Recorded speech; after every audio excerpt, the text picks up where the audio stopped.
హైదరాబాద్లోని చందానగర్లో ఉన్న పిఆర్కే హాస్పిటల్లో దారుణం చోటు చేసుకుంది.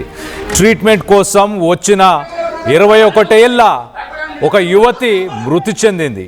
ఛాతీ నొప్పితో ఈ నెల 11న ఆమె పిఆర్కే హాస్పిటల్లో చేరింది. గాయత్రి హాస్పిటల్లో 11న చేరిన తర్వాత స్టంట్ వేసి ఫ్యామిలీకి కూడా ఎలాంటి ఇన్ఫర్మేషన్ ఇవ్వకుండా దాని తర్వాత ఒక ఓపెన్ హార్ట్ సర్జరీ చేశారు అక్కడ ఉన్న డాక్టర్లు. మొదటగా స్టంట్ వేశారంట, దాని తర్వాత ఒక ఓపెన్ హార్ట్ సర్జరీని కూడా ఫ్యామిలీకి అసలు ఎలాంటి ఇంటిమేషన్ ఇవ్వకుండా డైరెక్ట్గా ఓపెన్ హార్ట్ సర్జరీ చేసేసారు.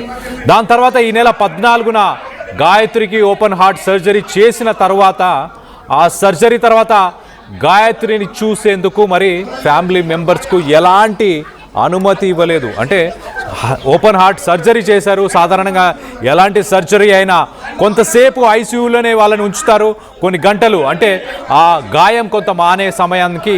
దాని తర్వాత అంటే అలాగే వాళ్ళకి అనెస్థీషియా ఇస్తారు. ఆ అనెస్థీషియా ఆ మత్తు దిగిపోయి వాళ్ళు కొంత స్పృహలోకి వచ్చిన సమయానికి కుటుంబ సభ్యులకి చూసే అవకాశాన్ని ఇస్తారు. కానీ ఇక్కడ ఓపెన్ హార్ట్ సర్జరీ చేసిన తర్వాత అసలు గాయత్రిని కుటుంబ సభ్యులకు, బంధువులకి అసలు చూపించలేదు.